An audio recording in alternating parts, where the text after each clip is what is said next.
What's going on, everybody? This is Brian Mazique, aka Unique Mazique. I'm the hardest working man in sports and gaming. Here to you talking today about MLB The Show 21. Everybody was excited, or most people were excited about the announcement of the game coming out, PS4, PS5, and especially for Xbox fans who are finally going to get an opportunity to play the game or play this series. Xbox One, Xbox One S, and Xbox One X versions will be released this year. April 20th is the day for the game to drop for all of those different consoles. Everyone's pretty much excited about that. But the day after that information dropped, we also got a little bit of bad news. And I don't think there's any other way to spin this. Some people may say it doesn't bother them quite as much. Others, this will be a huge deal. I'm kind of right there in the middle. I was always a proponent of this particular feature, but we're finding out that it's going to be going away. We're talking about year-to-year saves. In a FAQ that was released by Sony San Diego Studios, that really dropped the same day that the information released about the new game, they said, and I quote, "No year-to-year saves will not be supported in MLB The Show 21. We don't have anything to share about the feature's future, but we're aware of its popularity in the community," close quote.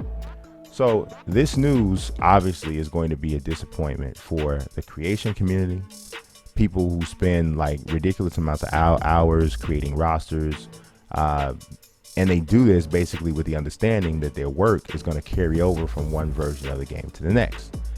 It'll also impact what I think is a much larger, or I know is a much larger audience, and that's the people who play Road to the Show and franchise and get really attached to either their player or to the teams or the league experience that they've created through franchise mode, through multiple seasons. So MLB The Show was the only major sports franchise that was allowing gamers to go, you start you may have started your whole deal in MLB The Show 14, and you've essentially been pushing this same franchise through multiple years all the way up to MLB The Show 20. I'm quite sure there's people who've done that, and there's some things in between, some experiences in between there.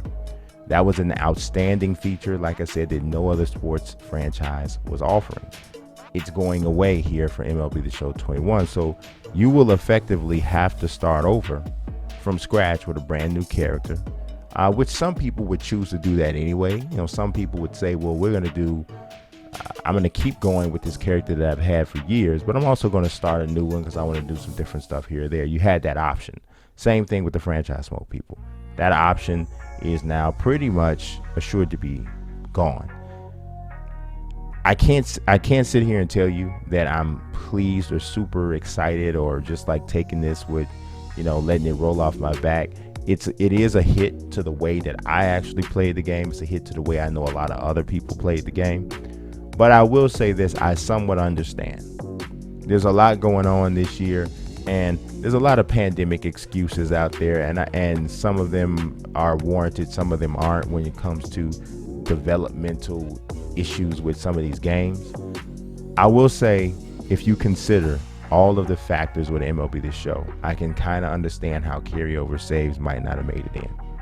You look at their switching platforms, so we could be seeing changes in the way players are rated, changes in player models, changes in several different specific things to the players themselves that would make it very difficult to transfer, or just maybe impossible to transfer your player and teams and rosters from MLB The Show 20 to 21, especially on next gen. So I can understand how that would be an issue. We saw something similar with 2K because you had your My Career character and everything set up for NBA 2K21 on current gen, but none of that transferred over to 2K21 as they on next gen, as they were creating an entirely different experience. Hopefully that's what we're seeing with MLB The Show 21, that there'll be this entirely different experience, and that we'll kind of understand why the new game couldn't support carryover saves. When you also throw in the fact that yes, they were developing this game basically in the teeth of the pandemic, then it starts to make even more sense why some things might not have made it through that maybe would have made it through before. I don't know. Maybe it's a combination of both. Maybe it's one more than the other. I don't know. But either way, with those two factors in place, I can kind of understand why that's something that would not make it in.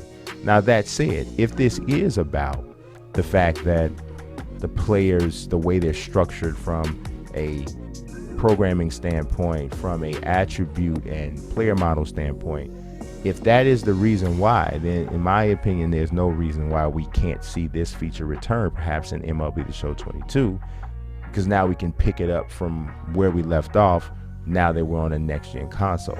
That would seem to explain that. If that's what happens, then we'll know, hey, that was the reason why. It was because of the way players were structured and so forth, and it just wouldn't have transferred well from the last generation of consoles to the one that we're on at this point. So hopefully that is what happens. I think, and personally, this is just my personal opinion, you guys can let me know what you think about this in the comment section. If we can get Create a Ballpark and a much deeper franchise mode, and you have enough character creation to the point for where anyone who has the stomach, the time, the manpower, whatever, to actually manually transfer some of their rosters over, and as long as MLB The Show 21 will facilitate that sort of a transfer. I mean, I know it's going to take a long time. It's going to be like an old school kind of a thing that some of us sports nerds used to do back in the day. If those features are there and that functionality is there, I think it's forgivable for them not to support carryover saves. Not to say it still won't be an impact, but I do think it'll at least be forgivable. Like I said, you guys, let me know what you think in the comment section. As always, I appreciate you watching. God bless and peace.